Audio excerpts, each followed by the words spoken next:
आपको ये बताना चाहता हूँ कि मैं जानीपुर का रहने वाला हूँ और मेरा नाम आकिब फारूक मुगल है। आप मेरे को मेरे नाम से ना जाने, मैं सबसे पहले एक हिंदुस्तानी हूँ और आकाश मेरा भाई था। मैं यही बात कहना चाहता हूँ कि हम मुसलमान लोग हैं, हिंदू लोग, सिख लोग, ईसाई लोग, सबसे पहले हम इंसान हैं। हम ये सोचें कि किसी के घर का चिराग आज बुझ गया, किसी की माँ की कोख आज उजड़ गई, किसी के बाप का बच्चा आज चला गया, हम ये सोचें कि इन्होंने कौन सा दीन पढ़ा था। मैं तो सिर्फ ये बात करता हूँ, जो दीन मैंने पढ़ा है, जो इस्लाम मैं जानता हूँ, उस इस्लाम में किसी बच्चे के ऊपर ये जुल्म करना उस इस्लाम में है ही नहीं, किसी किताब में नहीं है। चाहे आप कुरान उठा लें, चाहे आप और कोई किताबें उठा लें, सियासत की 6 किताबें हैं, उनको उठा लें, कुरान शरीफ को उठा लें। मैं कह रहा हूँ किसी भी मज़हब की कोई भी किताब उठा लें, कोई भी दीन, कोई भी इस्लाम, कोई भी मज़हब ये नहीं सिखाता कि आप किसी के बच्चे के साथ जुल्म करें और इतनी ज़्यादती करें कि नाजायज़, इतना नाजायज़ करें कि भाई उठा के उसको गोलियां मार दें। उसका कसूर क्या था? उसका कसूर क्या था? वो फ़ौज में था, वो आर्मी में था। आपकी आर्मी के साथ जंग होगी, करें, बॉर्डर पे करें, जहाँ मर्जी जाकर करें, आपकी उनके साथ। इस बच्चे का क्या कसूर था जिसको गोली मार दी? ना हक कत्ल किया, ये नाजायज़ है, हम इसको कंडेम्ड करते हैं। और हम सारे लोग, जितने भी, जानीपुर के नहीं, पूरे जम्मू कश्मीर के जितने लोग, सारे ऐसे नहीं हैं, लेकिन मैं बोल रहा हूँ कुछ ऐसे शैतान लोग हैं बीच में जो मज़हब को बदनाम करना चाहते हैं और जो गलत तरीके से एक टैग लगा रहे हैं, कि ये लोग गलत हैं, इनके ऊपर टैग लगा रहा है। इनकी वजह से सारों को बदनाम किया जाता है। तो हम लोग जो हैं भारतीय हैं, हम लोग हिंदुस्तान के रहने वाले हैं, हम लोग यहाँ के बाशिंदे हैं। सबसे पहले हम लोग जो हैं एक इंसान है कि नहीं? सबसे पहले हम लोग एक इंसान हैं।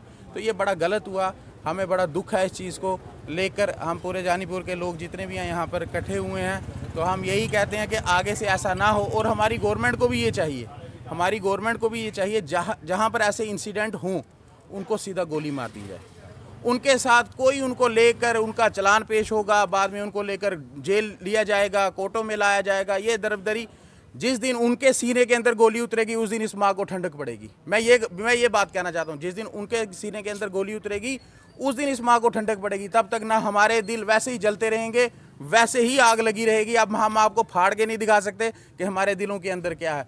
मेरे भी 70 से 80% लोग श्रीनगर में रिश्तेदार हैं, मेरी खुद की बहनें वहाँ पर हैं। हम लोगों का उन लोगों के साथ उठना बैठना है सबसे ज़्यादा, लेकिन हम लोग सोचें कि इस बच्चे का कसूर क्या था। बस मैं यही बात करता हूँ, आपके माध्यम से अगर इन लोगों तक ये आवाज़ पहुँचे और ये दुनिया के लोग जो मीडिया देखें, तो उनको यही बात मैं कहना चाहता हूँ कि कम से कम इस्लाम को बदनाम ना करें, कम से कम ये नीच हरकत कर ये गंदी हरकत कर। और किसे आज़ादी चाहिए? आज़ादी किसे चाहिए? ये तो बात बताए ना, आज़ादी किसे चाहिए? किस चीज़ से आज़ादी चाहिए? क्या हमें वहाँ अजान देने से कोई रोक रहा है? क्या वहाँ हमें नमाज़ पढ़ने से कोई रोक रहा है? किसी चीज़ से कोई नहीं रोक रहा। मस्जिदों में अजानें हो रही हैं, नमाज़ें अदा की जा रही हैं, शरेआम हम घूम रहे हैं, अपनी मर्ज़ी से शॉपिंग कर रहे हैं, अपनी मर्ज़ी से खाना पीना कर रहे हैं। किससे आज़ादी चाहिए? आज़ादी किसी से नहीं चाहिए।